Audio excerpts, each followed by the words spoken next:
From the Opopco Studios in Oklahoma City, this is Signing Day 2010 with Ryan Aber. I'm Jenny Carlson. Who says signing day isn't exciting anymore, Ryan? We're hardly a few hours into this signing day, and we've already had several changes involving state schools. What are those changes? What's the news? I think the biggest one is Jarret Lake, a guy that committed to OU over the summer, had some eligibility issues at Jinx, didn't play at all this year.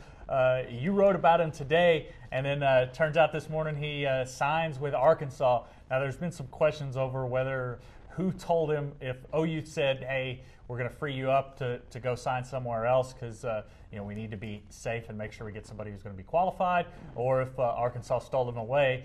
But clearly that's the biggest surprise, and it could lead to some dominoes down the road. There's some other issues, though, with a couple guys that were committed to OSU and now look like they're headed elsewhere. Talk about those two. Yeah, it looks like the Razorbacks could be getting a couple steals here. They got Lake.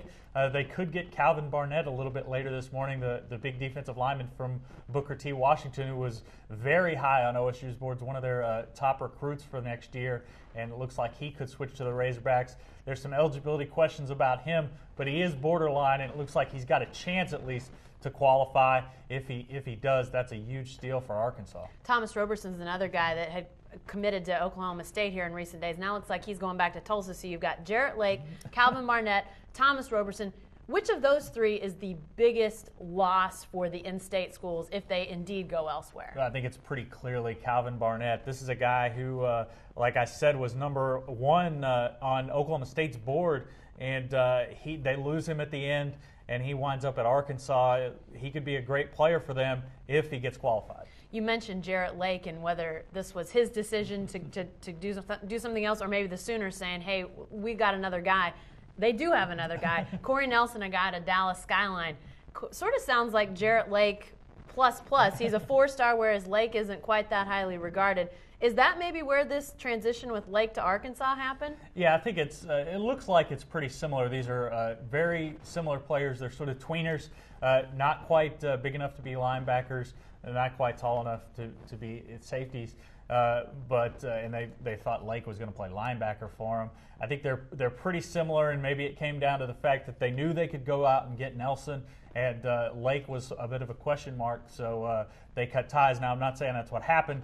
Obviously, we may never know, but it'll be interesting to see what shakes out the rest of the day on that. And just so we're clear, Nelson hasn't signed yet, so being a signing day flop, we'll wait and see. Flip-flop, we'll wait and see that letter of intent first. A guy that is signed, though, for certain that we know, Trey Porter. Talk a little bit about that. Yeah, Trey is a guy who committed to Texas Tech before the season, didn't want any drama at all, and after Mike Leach got fired at Texas Tech, the drama came to him.